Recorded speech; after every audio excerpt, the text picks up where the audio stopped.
मित्रांनो, तुमचं पुन्हा एकदा GB स्टोरी टेलर या यूट्यूब चॅनलवर स्वागत आहे. आजच्या आपल्या गोष्टीचं नाव आहे खविसाची आंघोळ. लेखक तात्या पाटील. पण गोष्ट सुरू करण्याआधी जर कोणी या चॅनलवर पहिल्यांदाच आलेले असाल तर त्यांनी ह्या चॅनलला सबस्क्राईब करायला विसरू नका. चला तर मग अजिबात वेळ न घालवता गोष्टीला सुरुवात करूया.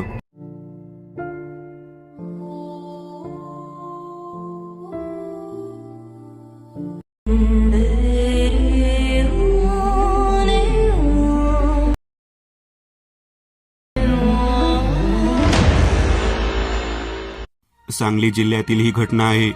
वाळवा गावातील एका स्त्रीसोबत घडलेली ही घटना अंगावर शहारे उभे करते. तर घटना अशी आहे, सांगली जिल्ह्यातील एक नवविवाहित कुटुंब मुंबईत राहावयास होते. रूढीप्रमाणे व गावाच्या ओढीने, मुळात गावाचेच असल्याने मे महिन्याच्या सुट्टीत मुंबईहून गावाकडे आले. नवविवाहित जोडपे तसे आकर्षकच असते. हे नवविवाहित जोडपे गावी आल्यानंतर सर्व पसारा आवरून आवराआवर केली. घरातील सर्व मंडळीबरोबर गप्पा गोष्टी आणि जेवणे आटपून आराम केला व प्रवासातील कपडे धुण्यासाठी गावाबाहेरील नदीवर ही नववधू जाण्यास निघाली. तो दिवसही भर अमावस्येचा होता.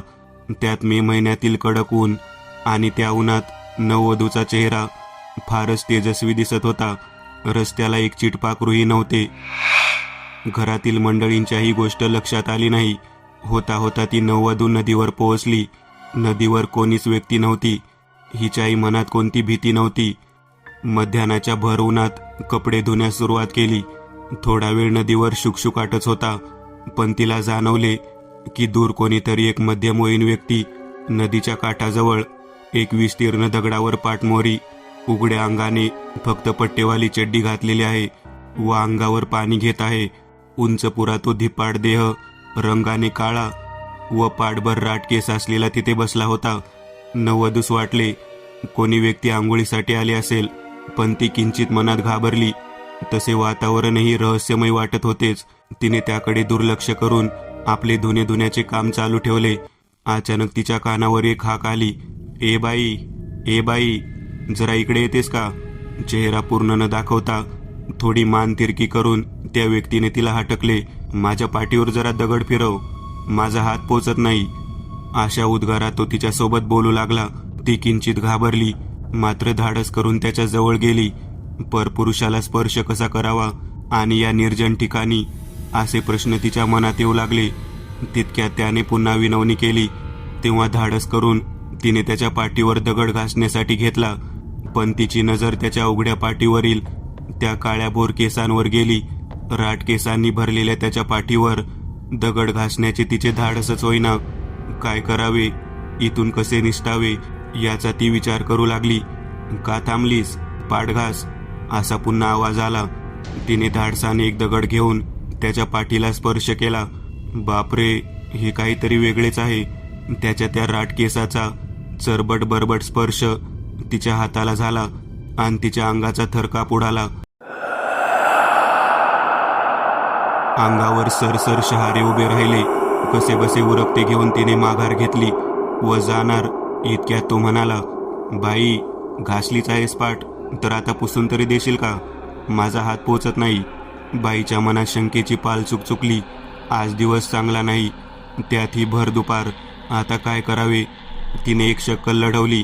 म्हणाली, माझ्याकडे टॉवेल नाही. पण तो म्हणाला, मग तुझ्या पदराने पूस पाठ माझी. ती म्हणाली, नाही नाही, त्याला माझ्या मुलांची नाकं पुसलेत, मी परत येते टॉवेल घेऊन. असे म्हणतच तो तिला म्हणाला, येणार का नक्की? ती म्हणाली, येणार. नाही आलीस तर तुम्ही माझ्या घरी या. कोणतं गाव तुझं? आष्टा. मी घर कसं ओळखायचं? आमच्या दारावरती चुन्याने स्वस्तिक काढलं आहे, तेच माझं घर. कशी बशी लगबगीने ही नवविवाहित त्याच्या तावडीतून सुटली, पण नकळत त्याला आपल्या घरी येण्याचे आमंत्रण दिले. घरी येता सुनबाई तापाने फणफणू लागल्या. हे सासूबाईंच्या लक्षात आले. घडला प्रकार ऐकून अनुभवी सासूबाई खूप घाबरल्या. नववधूला खविसाची नजर झाली आणि तो आज रात्री इथे येणार हे पक्क झालं. कारण त्या नदीवर भर दुपारी आणि अमावस्येला खविसाची फेरी असतेच आणि त्या फेरीत सुनबाई सापडली. आणि नववधू असल्याने खविसाची नजर तिच्यावर पडली. आता काय करावे या प्रश्नात सासूबाईंनी गावातील आजूबाजूच्या अनुभवी व वयोवृद्ध महिलांची भेट घेतली. फिरस्तीच्या तावडीतून आपल्या सुनेला वाचवण्यासाठी त्या शक्कल लढवू लागल्या आणि त्यांनी ठरवले. गल्लीत तशी मोजकीच घरं असल्याने सुनबाईने घराची ओळख चुन्याचे दारावरील स्वस्तिक अशी सांगितल्याने त्या सर्वांनी आपापल्या दारावर चुन्याचे स्वस्तिक काढायचे ठरवले. ठरल्याप्रमाणे सर्व झाले. हळूहळू रात्र होत आली. घरातील सर्व चिंतेत पडले. काय होईल काय नाही. सुनबाई अंथरुणात तापाने फणफणत होती आणि ठरलेली वेळ आली. गल्लीत शांतता पसरली होती. अचानक एका आवाजाने कानोसा घेतला. भल्या मोठ्या पायांचा, कोल्हापुरी चपलांचा करकर आवाज गल्लीत येऊ लागला. पायात खडावा घालून कोणीतरी धिप्पाड माणूस खड्यावरून चालावं तसा आवाज येऊ लागला. घरातील मंडळी तशी घाबरलीच होती. बाहेर जाण्याचे कोणा पुरुषाचे धाडस नव्हते. गल्लीत त्याच्या 2 फेऱ्या झाल्या. त्याला कोणत्या घरात जावे समजेना. प्रत्येक घरात जाणे हे त्याच्या वचनाच्या आणि अधिकाराच्या पलीकडचे होते. त्यामुळे आता परत जाणे त्याला भाग होते. पण जाताना त्याने भल्या मोठ्या विचित्र आवाजात आरोळी दिली. हे अष्टवाळवचे बिल्लू, घासलीस माझी पाठ पण पुसली नाहीस. घरातील मंडळीचा थरकाप उडाला, पण कोणाच्या घरात तो येऊ शकला नाही. अशा प्रकारे सासूबाईच्या महिल मंडळाची शक्कल आणि अनुभव कामास आले. हळूहळू सुनबाई बरी झाली आणि घरातल्यांनी सुटकेचा निश्वास टाकला. उतारा दिवस सांजेकडे झुकत होता.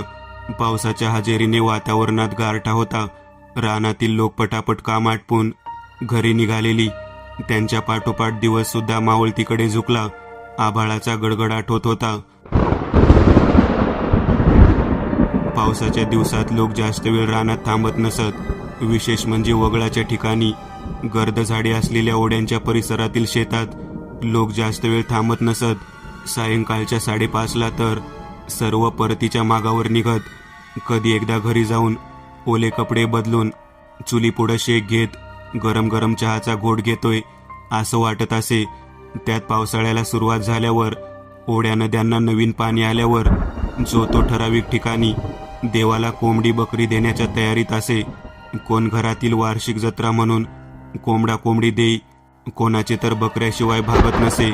ओढ्या नळव्याच्या ठिकाणी कोंबड्यांच्या पकांचा आणि निर्जी डोक्यांचा खच पडे. वगळातून रक्ताच्या वासावर येणारी कोली लांडगी हुकी देऊन वातावरण आणखीनच भयान करीत असत. अशा ठिकाणी एक आघोरी वातावरण तयार होई. वगळाच्या दोन्ही कडेने असणारी गर्द झाडी, बांबूची बेटे आणि मधोमध रिकाम्या ओढ्यामुळे कोल्यांच्या हुकीचा आवाज दूरपर्यंत जाई. ऐकणाऱ्याच्या अंगावर काटाच उभा राही. कारण ही पाण्याची जागाच तशी भयानक असे म्हणतात की पाण्यामध्ये आकर्षण शक्ती जास्त असते. त्याचा साठा असणाऱ्या ठिकाणी अतृप्त मारक्या शक्ती वास करू शकतात. बऱ्याच जणांना झपाटून टाकत. काहींना आयुष्यभर त्याचा जाच भोगावा लागे, तर काही भीतीपोटी गर्भगळीत होऊन पडत असत. त्यांना पुढे कोंबडा किंवा बकरं ठरलेलंच असे. मावळतीकडं झुकणारा दिवस अंधारासोबत पावसाच्या सरीज घेऊन आला होता. आज श्रीपतीच्या घरात त्याच्या बायकोवरची जत्रा होती. वड्याच्या नाळव्याच्या ठिकाणी उलट्या पकाची कोंबडी देऊन 1.25 शिराचा पिवळा भात, 1.25 किलोचे मटण, त्यात बकऱ्याचे काळीज, कोंबडीचे डोके, चिलीम, परूळ, मोगा इत्यादी ठेवायला लागे. 1 वर्ष आड पहिल्या पाण्याच्या दिवसात हा सर्व उतारा त्या भयान वगळात ठेवायला लागत असे. गेल्या वर्षीचा उतारा चुकल्यामुळे श्रीपतीच्या बायकोला त्रास होत असे. तिला भयानक विचित्र आकृती घराच्या खिडकीतून पाहत आहे व माझ्यासोबत चल म्हणून दरडावत असे. त्यामुळे या भयानक आणि विचित्र स्वप्नांमुळे तिला झोपही लागत नसे. कधी कधी ती एकटीच उठून वड्याच्या दिशेने जात असे. श्रीपतराव या कारणाने त्रस्त होते. रात्र रात्र त्यांना जागून काढावी लागत असे. उतारा न भागल्यामुळे काय गत होते याची त्यांना चांगलीच जाणीव होती. गेल्या वर्षी मधुआप्पाची दुभती म्हैस रात्रीची गोट्यातनं दाव तोडून गेली. ती परत आलीच नाही. 8 दिवसांनी म्हैस मेलेल्या अवस्थेत व अंगावरील मांस ओरबाडलेली आढळलेली. त्यामुळे अनेक लोकांना त्या वगळाची धास्ती होतीच. त्यामुळे यावेळी न चुकता ही जत्रा करायचीच म्हणून श्रीपतने आधीच तयारी केली होती. त्यात गावात कोणाची ना कोणाची जत्रा ही ठरलेलीच असे. तरुण मांसाहार खाणारी लोक ही टपूनच बसत. आज याच्या घरी अवतनासे तर उद्या आणखी कोणाच्या. खरं म्हणजे खरी भूतं तर हीच लोक होती, जी मांसाहारासाठी कुठेही केव्हाही जाण्यास तयार असत. त्यांच्या जत्रेविषयी चर्चा चाले. अशी श्रीपतीच्या घरातील जत्रेची बातमी त्यांना मिळाली. पण दुर्दैव म्हणजे याच्यात त्यांना खाण्याचे अवतन नव्हते, तर सर्व मटण हे त्या अघोरी शक्तीच्या नावे तिथे सोडले जाणार होते. मटणासाठी 10 दिशा हिंडणाऱ्या त्या चौकडीत चर्चा चालू झाली. 1.25 किलो बकऱ्याचे मटण, 1.25 किलो पिवळा भात, इतके सर्व तो खवीस खाणार का? तो फक्त वासाचा धनी. अहो, माणसासारखे मोठे भूत नाही, आपणच भूते, असं म्हणून त्यांच्यात एक हास्यकल्लोळ झाला आणि पुढची योजना आखली. गणेश, संभाजी, विकास यांनी ठरवले की रात्री दुसऱ्या रस्त्याने अर्धा तास आधी आपण लगतच्या बेटात जाऊन लपून बसू आणि राजा गावात श्रीपती उतारा घेऊन निघाला की बातमी देईल व नंतर तो येऊन मिळेल व चौघांनी मिळून मटण भातावर ताव मारू. ठरल्याप्रमाणे श्रीपतीच्या घरात 7 वाजता लगबग सुरू झाली. उलट्या पखांची कोंबडी पाय बांधून पिशवीत ठेवली. एका पांढऱ्या कापडात इस्तारीवर पिवळ्या भाताचा टोप रिकामा केला. त्याच्यावर एक उकडलेले अंडे ठेवून ते फडक्यात बांधले गेले. दुसऱ्या इस्तारीवर बकऱ्याचे मटण व काळीज हे ठेवण्यात आले. सोबत चिलीम, परूळ व मोगा भरून सर्व उतारा एका मोठ्या पाटीमध्ये ठेवला व श्रीपतीची बायको उत्तरेकडे तोंड करून बसली. तिच्यावरून 7 वेळा तो उतारा उतरून घ्यायचा होता. उतारा करताना एक नियम असतो. उतारा करणाऱ्याने या सर्व क्रिया होत असताना तोंडातून एक शब्दही काढायचा नाही. न बोलता सर्व उतारा ठरलेल्या ठिकाणी ठेवून मागे न पाहता परत फिरायचे असते. मागे कोणी ओळखीचा आवाज आला किंवा नावाने हाक जरी आली तरी मागे न पाहता ते ठिकाण सुखरूप सोडायचं. त्यासाठी उतारा ठेवणाराही अनुभवी व धाडसी माणूस लागतो. म्हणून श्रीपतने रंगाला उतारा ठेवण्यासाठी बोलावले. रंगा तसा धाडसी माणूस. अनेकांचे मोठे उतारे असले की रंग हा ठरलेला माणूस असायचा. 5-50 द्या, अगर नका देऊ, पण रंगा माणुसकी खातर ते काम हमखास पूर्ण करायचा. कमरेला कुऱ्हाड खोचून रंगा उतारा सोडायला जात असे. कमरेला कुऱ्हाड ही त्याची खून असायची, कारण अजाणतेपणी समजा ती अघोरी शक्ती लांडगे अस्वलाच्या रूपात आली किंवा काही धोका असला तर तो निभावून नेण्यासाठी त्याची कुऱ्हाड कमरेला असायची. असा हा रंगा आज श्रीपतीच्या बायकोचा उतारा काढत होता.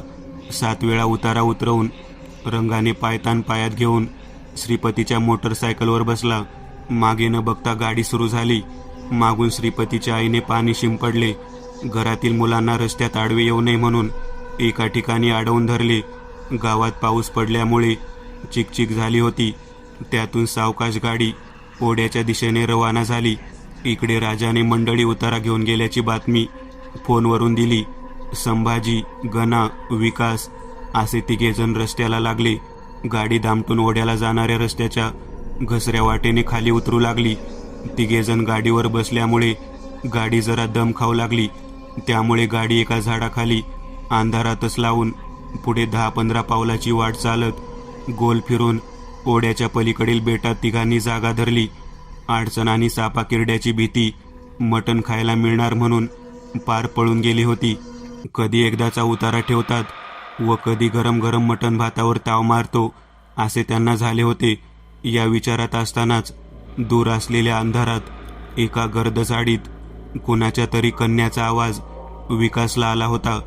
पण एखादी पानकोंबडी बेटात असेल म्हणून त्याने त्याकडे दुर्लक्ष केले होते. 3 जण पलीकडील बेटात उतार्याची वाट बघत असतानाच लांबून रस्त्याच्या वर गाडी थांबलेली त्यांना दिसली. इकडे राजाही यांचा पाठलाग करीत मागील झाडी सर्व प्रकार पाहण्यासाठी लपून बसला होता. गाडीवरून रंगा हातात कोंबडी व डोक्यावर उतार्याची पाटी घेऊन चपला कडेला काढून खाली येताना दिसत होता. मागून श्रीपतराव त्याला बॅटरीचा झोत दाखवून हळूहळू खाली येत होता. वगळाच्या एका काठावर पोहोचल्यावर थोडं खाली उतरून रंगाने सर्व उतारा समोर ठेवला.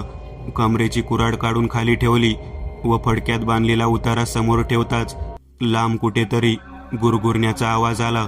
उतार्याचा वास बहुतेक त्याला लागलाय याची खात्री रंगाला पटली. रंगाने कटाक्ष श्रीपतरावांवर टाकताच नजरेने कोंबडी कापण्याचा इशारा केला. सर्व कामात पटाईत असणाऱ्या रंगाने बाजूच्या विहिरीतून थोडे पाणी मोग्यात भरून आणले धार लावलेला विळा काढून कोंबडीचे दोन्ही पाय आपल्या पायाखाली धरले, जेणेकरून कोंबडीची धडपड होणार नाही. मुग्यातील थोडं पाणी हाताची 4 बोटे घालून काढले व थोडेसे कोंबडीच्या चोचीत सोडले. कोंबडीलाही जणू तिचा मृत्यू दिसत होता. कोंबडी जराशी धडपड करू लागली तशी रंगाने तिची मान डाव्या हाताने वर पकडून धारधार विळा त्या पक्षाच्या मानेवर फिरताच रक्ताची एक चिळकांडी मोग्यातील पाण्यात उडाली. बघता बघता मोगा जणू रक्ताने भरलाय असेच वाटू लागले. आता जास्त वेळ लावून चालणार नाही. रंगाने रक्ताची धार बाजूच्या इस्तारीवर सोडली. कोंबडीचे मुंडकं उतार्यावर ठेवून कोंबडी तिथेच सोडली. कोंबडीने प्राण सोडले होते. खविसाच्या नावाने कोंबडीचा बळी गेला होता. आता अवकाश होता चिलीम पेटण्याचा. तोच लांबूनच लांडग्याच्या हुकीसोबत गुरगुरल्याचा आवाज झाला. आकाशात टिटवीने टिवटिव करीत एक फेरी मारली. अशा प्रसंगी या निर्जन ठिकाणी जास्त वेळ घालवणे योग्य नसते. रंगाची हात चालाकी आणि अनुभव श्रीपती पाहतच होते. क्षणार्धात चिलिमीला बोळा लावून व त्यात तंबाखू भरून एक झुरका रंगाने मारला. चिलीम जरा लांबवर नेऊन ठेवली व सोबत आणलेले मटण भात, त्यावर उकडलेले अंडे व कोंबडीचे डोके ठेवून पाण्याचा एक घेरा काढून ओठातच काहीतरी पुटपुटून रंगा तिथून उठला. श्रीपती आणि रंगा यांनी मागे न पाहताच पावले उचलली. वाट निसरडी असल्याने जरा सावकाश पण लांब लांब पावले टाकत तिथून लवकर निघण्याची ते घाई करू लागले. पावसाची चिरचिर चालूच होती. पायवाट मळणीची असल्याने निसरडी झाली होती. चालता चालता रंगाचे पाय चिखलात घसरू लागले. पाठोपाठ येणाऱ्या श्रीपतीलाही चढ चढण्यास अडचण येऊ लागली. रंगाच्या मनात विविध शंका येऊ लागल्या. त्यात रात्र अमावस्येची असल्यानं रस्ता स्पष्ट दिसत नव्हता. कसे तरी रंगाने बाजूच्या शेतातल्या कुंपणाच्या काठीचा आधार घेऊन चढ पार केला. दोघे रस्त्याला लागले होते. इकडे राजाने श्रीपती व रंगा रस्त्याला गेलेले पाहताच मुख्य रस्त्यावरून घसरण धरली. बेटातून संभाजी, गणा, विकास हळूच बाहेर आले. त्यांना समोर मेजवानीच दिसत होती. घसरणीवरून राजा समोर येऊन थांबला. हवेत चिलिमीचा वास, त्यात अगरबत्तीचा वास मिसळला होता. त्यात वासानेच वातावरणात भयानकता निर्माण केली होती. भातावर ठेवलेल्या तुटक्या कोंबडीच्या मुंडक्यातून ओघळणारे रक्त भातावरून घरंगळत खाली इस्तारीवर साठले होते. बाजूला मृत झालेली कोंबडी पाय ताट करून पडली होती.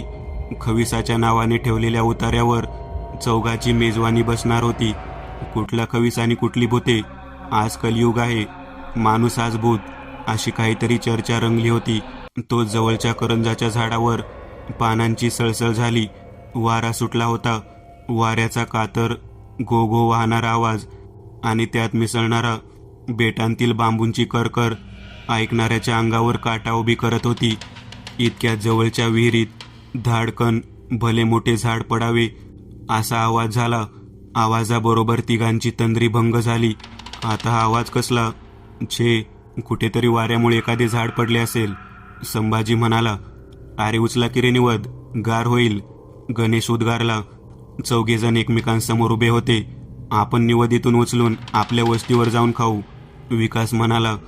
तो सफेद फडक्यावर ठेवलेले ते वापवलेले बकऱ्याचे मटण पाहून संभाजी खाली बसला. फडक्याचे चारी कोणे एकत्र करून तो उतारा उचलण्याच्या तयारीत होता. तर गणेश भाताजवळ ठेवलेल्या कोंबडीचे धूळ पानात गुंडाळून घ्यावे म्हणून बाजूच्या झाडीत पळसाची पाने शोधत होता. संभाजीला मटणाचे फडके गुंडाळताना वापलेल्या मटणाचा चविष्ट वास नाकात गेल्याने त्याचा आस्वाद घेण्याची तीव्र इच्छा झाली. तो स्वतःच्या हातावर ताबा मिळवू शकला नाही. क्षणार्धात त्याने मटणाचा एक तुकडा तोंडात टाकला. त्याच्या चेहऱ्यावरील समाधान पाहून विकास व राजा स्वतःला आवरू शकले नाहीत. बघता बघता मटण खाण्याची चुरसच लागली. त्या भर अमावस्येच्या रात्री वाहत्या वगळ ओढ्याच्या बाजूला बसून तिघेजण मिळून खविसाच्या मटणावर ताव मारत होते. गण्याला पळसाची पाने मिळाली होती. त्याची मस्त इस्तारी करून त्यात ती कोंबडी तो बांधून वस्तीवर खरपूस भाजून खाणार होता. या तिघांमध्ये आता गणाही मिसळला होता. हवेत कमालीची शांतता दाटली होती. पण बेटातल्या पानकोंबड्या कुण्या अनपेक्षित शक्तीच्या चाहुलीचा इशारा देत हुदहुदत होत्या. इतक्यात विहिरीतून पाणी सबदिशी उपसून टाकावे तसे भले मोठे काहीतरी या चौघांच्या पाठीमागे येऊन थांबले होते. नुकताच मटणाचा आस्वाद घेण्यासाठी त्यांच्या जोडलेल्या गणाने मागे पाहिले. एक भले मोठे 7-8 फुटांचे बलदंड धूड, ज्याचे डोळे रक्ताळलेले क्रूर दिसत होते. तोंड पूर्ण केसाळ, जाड ओटात धरलेली चिलीम, डोक्यावरील कमरेपर्यंत वाढलेले केस, हातावरील जाडे भरडे केस पाण्यात लोळत होते. कमरेला कळकट लंगोटी, पाठीवरील केस हवेत भुरभुरत होते. हे भयानक दृश्य पाहून विकासने एक आर्त किंकाळी फोडली. मी एक नवीन चॅनल ओपन करत आहे. त्यावर तुम्हाला ॲनिमेटेड हॉरर स्टोरीज पाहायला मिळतील. त्या चॅनलची लिंक या व्हिडिओच्या डिस्क्रिप्शनमध्ये दिलेली आहे. चॅनलला सबस्क्राईब करायला विसरू नका. मित्रांनो, आज पुरतं एवढंच. चला तर मग पुन्हा भेटूया अशीच एक आगळी वेगळी गोष्ट घेऊन पुढच्या भागात.